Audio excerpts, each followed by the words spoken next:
Sesiones con secuencia didáctica. Estimado colega pedagogo conceptual, la idea de este espacio es poder identificar algunas estrategias para planear y ejecutar actos educativos con base en el tercer postulado de nuestro modelo pedagógico. Inicialmente quiero que leas y analices la siguiente proposición. Pausa el video y observa atentamente. ¿Qué dicen ustedes, profes? ¿Fue disonante o no el hecho de que la proposición nos dijera que carecemos de un orden lógico evidente para poder planear y ejecutar nuestros actos educativos? Para verificarlo, observemos. Hagamos un ejercicio retrospectivo. ¿Cómo fue nuestra última clase? ¿Planeamos y ejecutamos? ¿La ejecución correspondió a lo planeado? ¿Tenía un orden lógico evidente para todos los actores que hacían parte de ella? ¿Cómo fue esa estructura? ¿Cuáles eran sus fases o etapas? ¿Fue organizada? ¿El tiempo me alcanzó? ¿Cómo inicié y cómo cerré esa clase? Si indagáramos con nuestros estudiantes o con un tercero que nos hubiera observado, ¿esos momentos planeados serían evidentes en la ejecución? ¿Fueron entendibles los momentos de nuestra clase? Ahora formulémonos una pregunta a nosotros mismos. ¿De qué manera podríamos mejorar la estructura de esas clases planeadas para que la ejecución sea exitosa y significativa? Es importante entonces que pensemos, colegas, es importante transitar de las clases a las sesiones con secuencia didáctica, es decir, a una clase planeada con base en unas fases que tienen una intencionalidad para con los estudiantes, y no solamente planear clases desde nuestra comodidad y desde nuestro conocimiento disciplinar en nuestra área del conocimiento. Así las cosas, y habiendo hecho un ejercicio disonante y reflexivo, nuestro propósito para este espacio es identificar algunas características de la secuencia didáctica para ejecutar sesiones exitosas. Es importante que hagamos ese acercamiento y esa identificación para que como pedagogos conceptuales logremos que nuestros actos educativos sean cada vez más exitosos y significativos en nuestros estudiantes. Recuerden que todo lo que nosotros hacemos es en pro de ellos, no en pro nuestro. El eje de la educación para el siglo XXI son los estudiantes, no los profesores.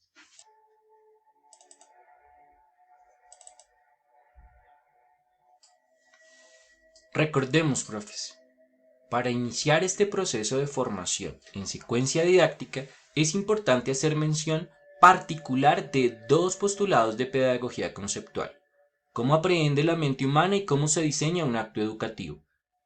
Para este último existe el llamado hexágono pedagógico, que de alguna forma es un ejercicio interesante en los procesos de planeación y ejecución para cualificar cada vez más nuestra planeación y ejecución de actos educativos. Recuerden que un hexágono pedagógico tiene tres elementos curriculares, los cuales son el propósito, ¿qué quiero alcanzar con los niños? La evaluación, ¿cómo voy a valorar esas evidencias de que los niños están alcanzando el propósito? Las enseñanzas, ¿qué estructuras, qué contenidos, qué trabajos voy a cualificar con los chicos en el proceso de enseñanza y aprendizaje? Y por otro lado, los elementos didácticos. ¿Cuál va a ser la lógica de mi acto educativo? ¿Va a ser de lo general a lo particular o de lo particular a lo general? ¿Cuáles serán los roles de los agentes que intervienen en esa clase, profes, estudiantes y de pronto algún tercero invitado? ¿Qué va a hacer cada uno? Acto seguido, la secuencia. ¿Cuáles serán las etapas y fases? Siempre hay una obviedad. Todo acto educativo tiene inicio, desarrollo y cierre. Pero ¿qué pasará en el inicio? ¿Qué pasará en el desarrollo y en el cierre? Y finalmente los recursos.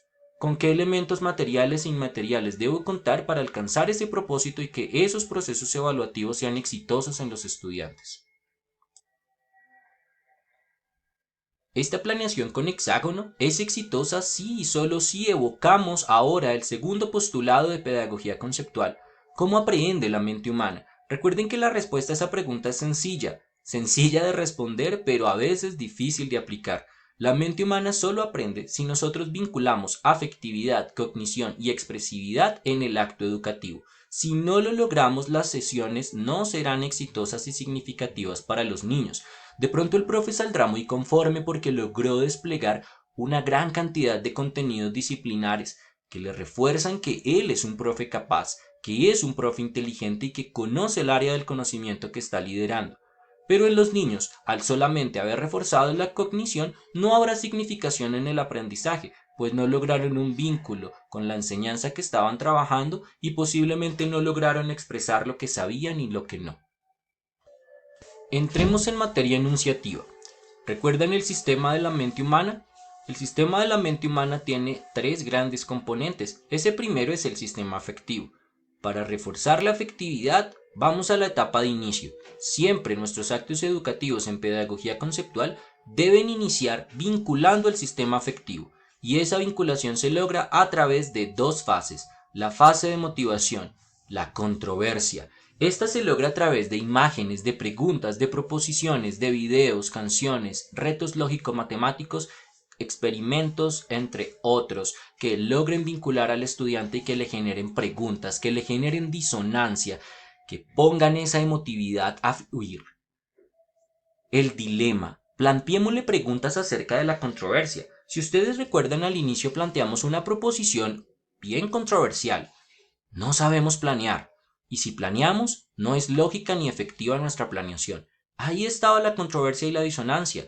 Ahora en el dilema, planteemos preguntas al respecto y luego hagamos una reflexión. ¿Por qué es importante estar en esta clase? Enunciemos el propósito y argumentemos, ágil pero sólidamente, por qué es importante alcanzar dicho desempeño. Acto seguido, encuadremos. Recuerden, profes, que el encuadre es una conciliación, no una imposición. Debemos comunicar a los estudiantes la agenda de la clase, las normas y las acciones reparadoras, pero conciliarlas con ellos. Es decir, que si alguno no estuviera de acuerdo, debemos escucharlo, escuchar su nueva idea y su nueva propuesta para que efectivamente hablemos de una conciliación. Si lo imponemos, no habrá conciliación alguna y por lo tanto la vinculación de la afectividad se romperá, pues el estudiante sentirá que no está siendo tenido en cuenta en las normas de la clase. Nos vamos ahora con el segundo sistema de la mente humana, el cognitivo. Para ello entramos en etapa de desarrollo, en este caso de la comprensión, con dos fases. Primero enunciamos, luego modelamos. Una buena enunciación está conformada por cuatro acciones. Primero, indaguemos presaberes y preconcepciones con los estudiantes. ¿Qué saben de la enseñanza que vamos a trabajar? Escuchémoslos dialógicamente. Luego, conceptos, procedimientos, argumentos o en general la estructura de pensamiento que vayamos a trabajar según la edad cronológica del estudiante. Aquí podemos presentar un mentefacto o cualquier ideograma que sintetice información acerca de la enseñanza y que apunte por cumplir el propósito. Planteemos ejemplos y en los ejemplos tengamos cuidado con algo. Evoquemos ese primer postulado de pedagogía conceptual que nos pregunta ¿qué es aprender? Y que nos dice que solamente logramos aprender si cualificamos progresivamente las estructuras de pensamiento a través de una interacción efectiva con la realidad del estudiante. Ojo, del estudiante, no del profesor. Planteemos ejemplos cercanos a ellos.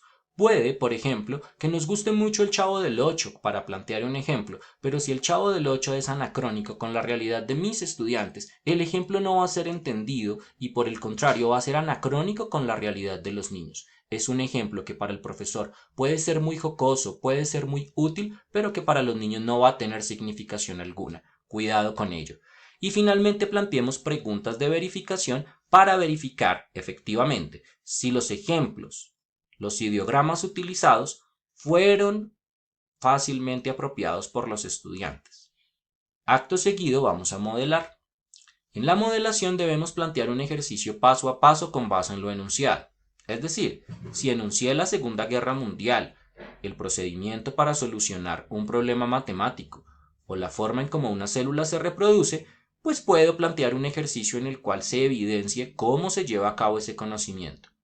Cometamos errores intencionales para que los estudiantes puedan verificarlos. ¿Qué pasa? Si el estudiante no logra encontrar el error, enúnciale que hay un error. Y si después de decírselo aún no lo logra, dile cuál es el error y por qué es un error. Esto hará una modelación exitosa. Finalmente cierra con preguntas de verificación frente al ejercicio planteado y el error cometido. Continuamos en etapa de desarrollo, pero esta vez de la destreza, y cuando hablamos de la destreza necesariamente nos vamos al sistema expresivo.